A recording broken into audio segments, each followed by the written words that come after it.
சத்தியவசன நேர்களுக்கு வணக்கம். இன்றைய நாளிலும் ஆண்டவருடைய திருவார்த்தையை உங்களோடு பகிர்ந்து கொள்ள நான் வாஞ்சியாயிருக்கிறேன். இன்றைய சிந்தனைக்கு ஆயத்தமாக மாற்கு எழுதின நற்செய்தி நூல் 4ஆம் அதிகாரம் வசனங்கள் 26 தொடக்கம் 32 நாங்கள் வாசிக்க கேட்போம். பின்னும் அவர் அவர்களை நோக்கி, தேவனுடைய ராஜ்யமானது ஒரு மனுஷன் நிலத்தில் விதையை விதைத்து இரவில் தூங்கி பகலில் விழித்திருக்க அவனுக்கு தெரியாத விதமாய் விதை முளைத்து பயிராகிறதற்கு ஒப்பாயிருக்கிறது. எப்படி என்றால், நிலமானது முன்பு முளையையும் பின்பு கதிரையும் கதிரிலே நிறைந்த தானியத்தையும் பலனாக தானாய் கொடுக்கும். பயிர் விளைந்து அறுப்பு காலம் வந்தவுடனே அறுக்கிறதற்கு ஆட்களை அனுப்புகின்றான் என்றார். பின்னும் அவர் அவர்களை நோக்கி, தேவனுடைய ராஜ்யத்தை எதற்கு ஒப்பிடுவோம்? அல்லது எந்த உவமையினாலே அதை திருஷ்டாந்தப்படுத்துவோம்? அது ஒரு கடுகு விதைக்கு ஒப்பாயிருக்கிறது. அது பூமியில் விதைக்கப்படும் போது பூமியில் உள்ள சகல விதைகளிலும் சிறியதாயிருக்கிறது. விதைக்கப்பட்ட பின்போ அது வளர்ந்து சகல பூண்டுகளிலும் பெரிதாகி ஆகாயத்து பறவைகள் அதனுடைய நிழலின் கீழ் வந்தடையத்தக்க பெரிய கிளைகளை விடும் என்றார். அன்பார்ந்த சகோதரங்களே, ஆண்டவருடைய ராஜ்யத்தை குறித்து அல்லது தேவ ராஜ்யத்தை குறித்து ஆண்டவர் இயேசு பேசுகிற பொழுது அவர் பல உவமானங்களை அல்லது உவமைகளை பயன்படுத்துகிறதை நாங்கள் காணக்கூடியதாக இருக்கிறது. இன்றைய நாளிலே நாங்கள் வாசித்த மாற்கு நற்செய்தி நூலின் 4ஆம் அதிகாரத்தை பார்க்கிற போது விதையையும் விதைக்கிறவனையும் கூட நாங்கள் காணுகின்றோம். ஒரு விதைப்பவன் விதைகளை எடுத்து நிலத்திலே தூவிவிட்டு அவன் நித்திரைக்கு சென்று விழிக்கின்ற பொழுது அந்த விதைக்கு நடைபெறுகின்ற பல காரியங்களை குறித்து நாங்கள் பார்க்கின்றோம். இந்த விதைக்கிறவன் விதையை விதைக்கிற பொழுது அவன் வேறு எதையும் குறித்து சிந்திக்காமல் விதைப்பதை மாத்திரமே அவன் கவனத்தில் எடுத்துக் கொள்ளுகின்றான். அது முளைவிடவோ அது வளரவோ அல்லது அது கதிர் தந்து பலன் தருகின்ற அளவுக்கு அவன் அதை குறித்து யோசிக்கவும் இல்லை. அதற்கு அவனாலே எதுவும் செய்யவும் முடியாது. ஆகையினாலே விதைக்கிற சிறிய காரியத்தை மாத்திரம் செய்துவிட்டு அவன் தன்பாட்டிலே போய்விடுகிறான். ஆனால் அது முளைவிட்டு அது பயிராகி அது கதிராகி அதனுடைய விளைவுகளை அறுக்கின்ற வரைக்கும் அந்த விதைக்கும் அந்த விதியோடு சம்பந்தப்பட்டிருக்கிற செடிக்கும் நடைபெறுகிற பல காரியங்களை குறித்து அவன் அறியாதிருக்கின்றான். தேவனுடைய ராஜ்யமும் அப்படிப்பட்டதாகத்தான் இருக்கிறது. அன்புக்குரியவர்களே, விதை என்பது ஒரு சிறிய காரியம், விதைப்பது என்பதும் ஒரு காரியமாகவே இருக்கிறது. ஆனால் அதற்கு பின்னால் நடைபெறுகின்ற பல நிகழ்வுகளை பார்க்கிற போது, ஒரு தொடர்ச்சியான நிகழ்வுகளை பார்க்கிற போது, சம்பவங்களை பார்க்கிற போது அங்கே கடவுளுடைய இடையீட்டை நாங்கள் பார்க்கின்றோம். கடவுள் அதனை முளையை ஏற்படுத்தி அதை பயிராக்கி அதை கதிராக்கி அதில் இருந்து வரக்கூடிய பலன்களை பெற்றுக்கொள்ளும் படி அவர் கிரிகை செய்கின்றார்.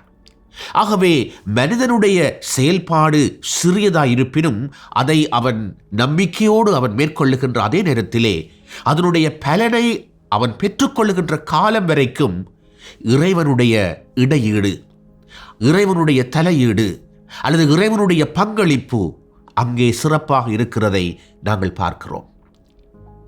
பிரியமானவர்களே, இறை அரசிலே நாம் செய்கின்ற சின்ன சின்ன காரியங்கள் அது காலப்போக்கிலே பெரிய விளைவுகளை தரக்கூடிய ஒன்றாய் மாற்றுவது இறைவனுடைய சித்தமாக இருக்கிறது. ஒருவேளை நம்முடைய நாளாந்த ஜீவியத்திலே நாங்கள் பார்க்கின்றோம், நான் எவ்வளவோ முயற்சி செய்கின்றேன் அல்லது நான் செய்யக்கூடிய இந்த சின்ன காரியம் எவ்விதமாய் பலன் தரப்போகிறது அல்லது எப்போது பலன் தரப்போகிறது என்று நாங்கள் அங்கலாய்க்கின்றோம். சில வேளைகளில் எங்களுடைய வாழ்விலே நாங்கள் செபித்தோம், எங்களுக்கு ஒன்றும் நடக்கவில்லை. நாங்கள் முயற்சித்தோம், எங்களுக்கு எந்த பலனும் கிடைக்கவில்லை. நாங்கள் எவ்வளவோ கஷ்டப்பட்டோம், மீதமானது விரக்தியும் வேதனையும் ஏமாற்றமும் என்றே நாங்கள் நினைத்துக் கொண்டிருக்கிறோம். அன்புக்குரியவர்களே, இறை அரசு அப்படிப்பட்டது அல்ல. நாம் எந்த சிறிய காரியத்தை செய்தாலும் அதை செய்துவிட்டு நாம் பொறுமையோடு இருக்க அழைக்கப்படுகிறோம். ஏனென்றால் இறைவனுடைய தலையீடு அல்லது இறைவனுடைய பங்களிப்பு அங்கே இருக்கிறது. அவர் பல காரியங்களை செய்வதற்கு அவர் தன்னை இணைத்துக் கொள்ளுகிறவராக இருக்கின்றார். அந்த இணைப்புக்கு நாங்கள் பலன் கொடுக்க வேண்டும், இடம் கொடுக்க வேண்டும்.